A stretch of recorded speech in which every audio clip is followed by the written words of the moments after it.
On November 8, 2013, Typhoon Haiyan struck Tacloban City in the Philippines. A storm surge of 7 meters crashed through the city, killing over 6,000 people and leaving over 4 million people homeless. In total, 14 million people were affected. Yet despite this horrific backdrop, the glowing reputation of Typhoon Haiyan is one of resilience, hope, build back better. One particular group that got a lot of attention was Filipino migrants and the remittances, or the money that they send home. The Financial Times wrote that Filipino migrants rushed to help. Doctors, nurses, engineers organized in churches to send funds home. An NGO report wrote that the Filipino diaspora played possibly the most direct and important role in post-disaster recovery, and that in a year-to-year comparison, remittances to the Philippines rose by $600 million. $600 million!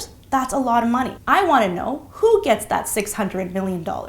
My PhD research asks who benefits, and more importantly, who is excluded from the surge of remittances that arrive after major disasters. Or another way to put it is, are remittances a tide that lifts all boats? While my research has many academic contributions, it also has significant humanitarian implications, because Typhoon Haiyan marked the first time that receiving remittances was used as an exclusionary criteria for receiving shelter assistance. So if you have a brother in the US that sends you $50 for your birthday, $50 for Christmas, you may now be excluded from receiving life-saving shelter assistance. The thinking behind that is, if you have a migrant, you now have a resource that someone without a migrant does not have. Therefore, you are actually less vulnerable, and someone without a migrant is more vulnerable. While $50 here and there seems like something, it's very different than regular, reliable remittances of, say, $200 a month. I spent 7 months in the Philippines to investigate. I collected 500 surveys, and I conducted 144 interviews and sociograms in 3 different communities.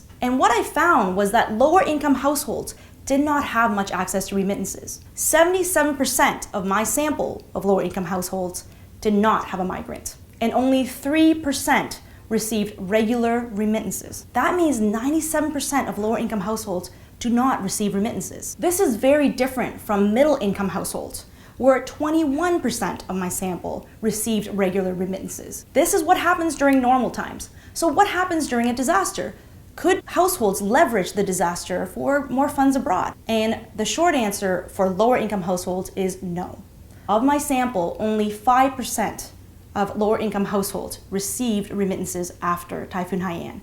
This is just a 2% jump from during normal times. So despite the optimistic headlines, the answer is remittances are not a tide that lifts all boats.